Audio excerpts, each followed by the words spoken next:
When I was in the 4th grade, and my sister was in the 7th grade, we went to many different schools. We went to public school in Montessori. We even went to a Catholic school, although we are not Catholic. We had to do this because we were trying to solve this big issue my sister and I were facing. We both couldn't read at all. And I knew I was smart. We inherited my dad's profound dyslexia, gifted, as my mom calls it. I knew I had to prove I could, or at least fake it. And being dyslexic, I came up with 3 rules on how to survive in the school system. My rules were, number 1, learn to read people. I started watching people, what they did, how they moved, what made them uncomfortable, what made them comfortable, and most importantly, how to ride that line right in between so I could disappear. And I think I had most of my teachers fooled. There was one who caught me. I was copying things from the board, and as most of the students, they could look up, read a sentence, and then they could jot it all down, where I had to look up, recognize a shape, a circle with a little stick that's in the bottom of it, and then figure out where to put that, and then look back up and oh, there's a space. So obviously this took me a lot longer, and I was caught. She thought I needed glasses, I did not. Step 2, make it funny to distract. You know, it's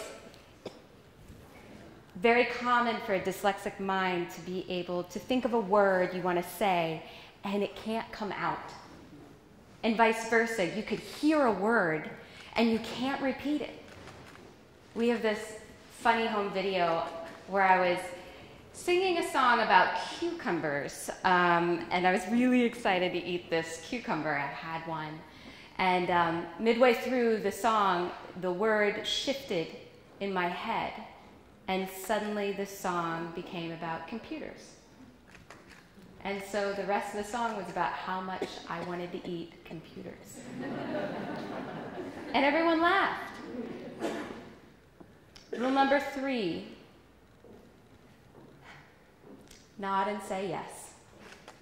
You know, as your heart is racing and you're sweating and you're turning red, and then you're in a mode of fight or flight, right?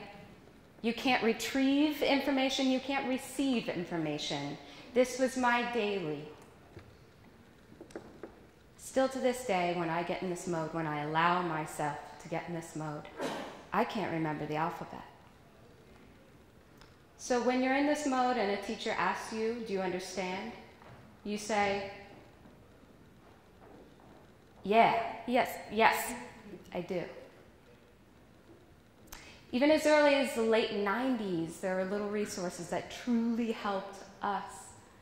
I cried on the way to school, I cried on the way home from school, I cried all through homework. And my mom worked full time.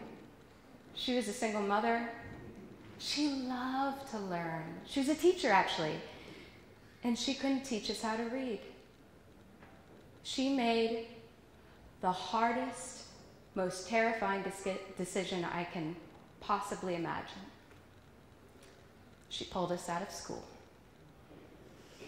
And she did her best to have a plan, right? We'd go to grandma's, we would go to friends, we would come with her to work sometimes, but oftentimes we were left at home to create our own learning environment. And so this is what we did. We played in the woods, we built forts, we made costumes, we cooked, and she had one rule: learn something. So she'd get home from work and say, what did you learn? And we would say, I learned how to burn tortillas. I learned that it's better to use a screw than a nail when hanging a heavy blanket from the ceiling. I learned the best wood you can use when you're making a hand-carved bow and arrow. And even though we were limited on paper, we had responsibility and we had opportunity to create a learning environment. And I came back, not kicking and screaming. I came back with curiosity to learn, to read.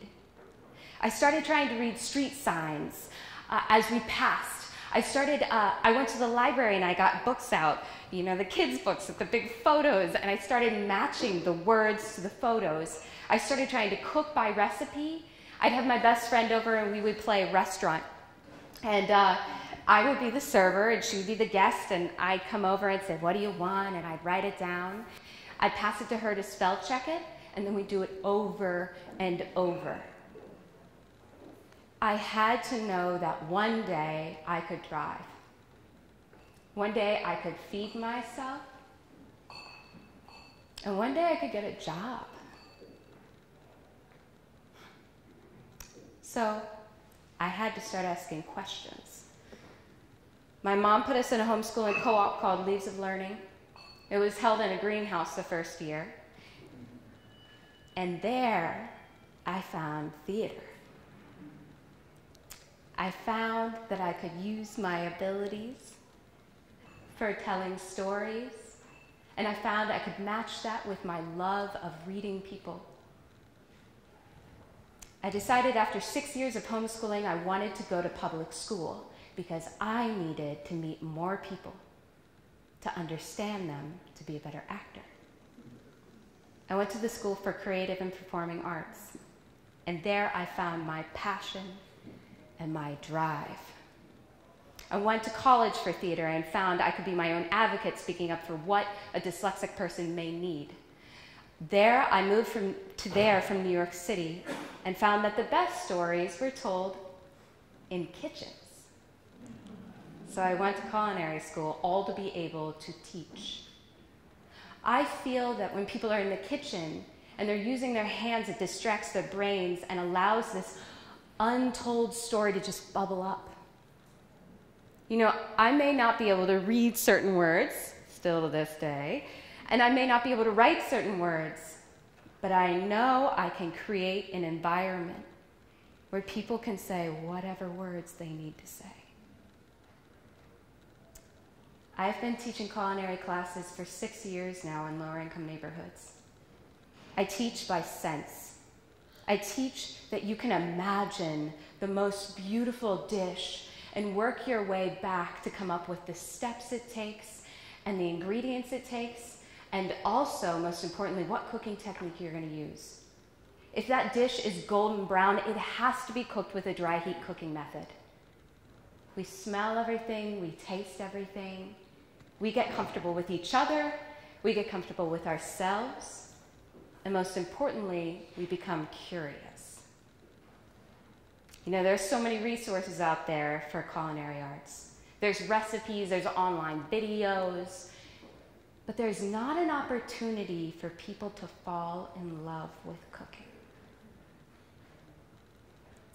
A friend told me about the Mayerson Academy and Strong Cincinnati and how they help people find their character strengths through community projects. And in order to get this grant, I would need to do a pitch. And I thought, perfect. Perfect. If I had an audience, I could fight on equal grounds. If I could have an audience, I could show them how I teach. On the night of the pitch, I won. And the Mayerson Academy helped me put on Madisonville Cooks. We put on a kids' culinary camp in Madisonville and also an adult culinary class, 6 classes, that were based in how to cook bulk food, convenience food. So you can freeze it and get it out when you need it. After all, if we're going to take time out of someone's extremely hectic life, let's give it back in food. So every day we focused on a different character strength. We focused on curiosity and creativity and bravery, where I had all the adults break down full chickens into 8 pieces each. And we even had childcare in the garden, because if you're going to take someone's time, you should give it back also, right? And at the end of these 8 sessions, we had this big feast. We had arugula pickled watermelon salad and a ricotta tomato pie and tahini chocolate chip cookies. And we ate all this while we sat and watched a performance. The kids in the childcare, they decided they wanted to write a performance. They got to tell their story. And the adults in the class, through the food, they got to tell their story. See, I believe people are hungry, not only for food, but to tell their story. Thank you.